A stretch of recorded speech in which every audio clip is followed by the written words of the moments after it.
ओम नमो भगवते वासुदेवाय। बोलो लक्ष्मीपति नारायण की जय हो। आज आषाढ़ माह के 9वें अध्याय में अपने सुनते हैं शिव गौरी का वार्तालाप। इसके अंदर भगवान श्री हरि विष्णु और देव ऋषि नारद के बारे में बताया गया है। तो कथा शुरू करने से पहले आप सभी कमेंट बॉक्स में जय हो भोले शंकर की, जय हो विष्णु भगवान की जरूर लिखना और इस चैनल को सब्सक्राइब करते हुए इस वीडियो को ज़्यादा से ज़्यादा शेयर करना। बोलो लक्ष्मीपति नारायण की जय हो। एक समय की बात है कि ज्ञान और तप की माता पार्वती नारद जी की खूब प्रशंसा कर रही थी। प्रशंसा करते हुए शिव जी से कहने लगी कि नारद जी तो बड़े ही ज्ञानी हैं, उनके समान कोई दूसरा नहीं है। तो शिव जी पार्वती जी से कहने लगी कि नारद जी बड़े ज्ञानी हैं, मैं भी मानता हूँ, लेकिन किसी को भी चीज का अहंकार रखना अच्छा नहीं होता। एक बार नारद जी को इसी अहंकार के कारण बंदर बनना पड़ा था।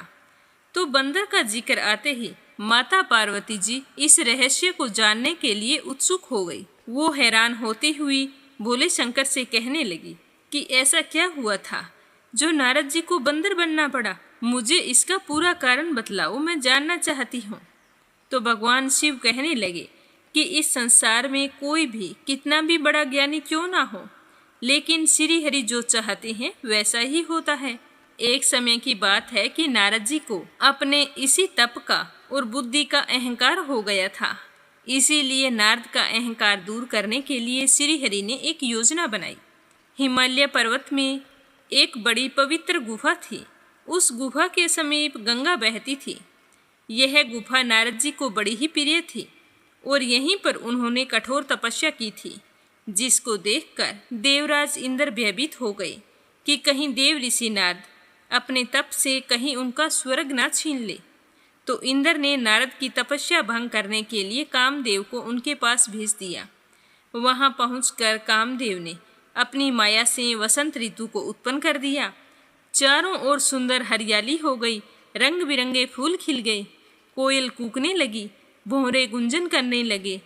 काम अग्नि को भड़काने वाली शीतल मंद सुगंध सुहावनी हवा चलने लगी। रंबा आदि अप्सराएं नाचने लगी, लेकिन नारद जी पर इसका कोई भी असर नहीं हुआ।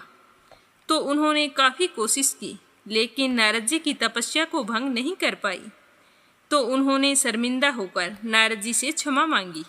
तो नारद मुनि को थोड़ा भी क्रोध नहीं आया। उन्होंने कामदेव को क्षमा कर दिया। कामदेव वापिस अपने लोक में चले गए। कामदेव के जाने के बाद में नारद मुनि के मन में अहंकार हो गया कि मैंने तो कामदेव को जीत लिया है, और वे वहां से सीधे खड़े होकर मेरे पास चले आए और कामदेव को हराने का सारा हाल मुझे कह सुनाया। तो मैं तो समझ गया था कि नारद जी को अहंकार हो गया है। तो मैंने सोचा कि इनके अहंकार की बात विष्णु जी जान जाए तो नारद के लिए अच्छा नहीं होगा। इसीलिए मैंने नारद से कहा कि तुमने जो बात मुझे बताई है वो श्री हरि को कभी मत बताना। तो नारद जी को शिव जी की यह बात अच्छी नहीं लगी। वो सीधे क्षीर सागर में गए और मेरे मना करने के बावजूद वहां जाकर सारी बात उन्हें बता दी। तो भगवान विष्णु समझ गए कि आज तो नारद के मन में अहंकार आ गया है। अपने भक्त के मन में अहंकार आ जाए, यह विष्णु जी से सहन नहीं होता। तो उन्होंने अपने मन में सोचा कि मैं ऐसा कोई उपाय करूंगा कि नारद का घमंड दूर हो जाए और मेरी लीला भी चलती रहे। तो नारद जी जैसे ही श्री हरि विष्णु से विदा लेकर चले तो उनका अभिमान और भी बढ़ गया। इधर श्री हरि ने अपनी माया से नारद जी के रास्ते में एक बड़े ही सुंदर नगर का निर्माण कर दिया। उस नगर में शील निधि नाम का वैभवशाली राजा रहता था। उस राजा की विश्व मोहिनी नाम की एक बहुत ही सुंदर बेटी थी, जिनके रूप को देखकर लक्ष्मी जी भी मोहित हो जाए। विश्व मोहिनी स्वयंवर करना चाहती थी, इसीलिए कई राजा उस नगर में आए। तो नारद जी भी उसी नगर के राजा के यहाँ पहुँचे। तो राजा ने उन्हें देखकर उनकी पूजा करके उन्हें आसन पर बैठाया। फिर उन्होंने अपनी कन्या को बुलाकर उसका हाथ दिखाया और नारद जी से निवेदन करने लगे कि मेरी बेटी के गुण और दोष बताओ। तो उस कन्या के रूप को देखकर नारद मुनि वैराग्य भूल गए, बस उसे देखते ही गए। जैसे ही उस कन्या की हस्तरेखा देखी तो वो तो बता रही थी कि उसके साथ जो भी विवाह करेगा वो अमर हो जाएगा, उसे संसार में कोई भी जीत नहीं सकता, संसार के सारे जीव उसकी सेवा करेंगे। लेकिन यह बात नारद मुनि ने राजा को नहीं बताई। उन्होंने अपनी तरफ से कुछ अच्छी और कुछ बुरी बातें बनाकर राजा को कह दी। अब नारद जी ने सोचा कि कुछ ऐसा उपाय करना चाहिए कि मेरा विवाह इस कन्या से हो जाए।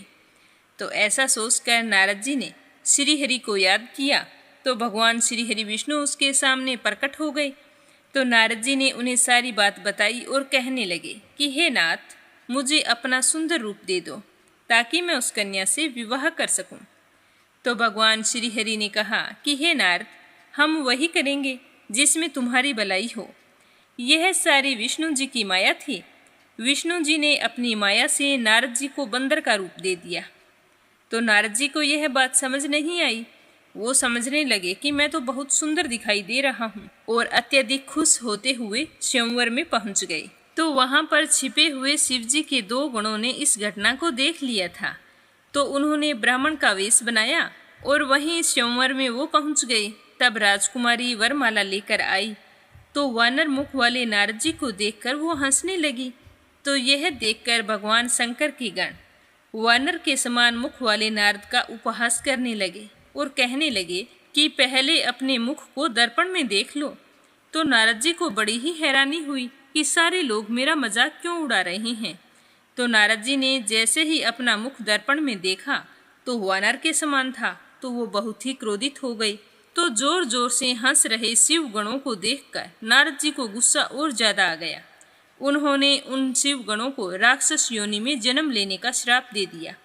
इसके बाद नारद जी सीधे विष्णु भगवान के पास गए और क्रोधित होकर कहने लगे कि मैं तुम्हें श्राप देता हूँ कि आज जिस तरह मैं स्त्री के लिए व्याकुल हो रहा हूँ, ठीक उसी प्रकार तुम मनुष्य योनि में जन्म लेकर स्त्री वियोग सहन करोगे।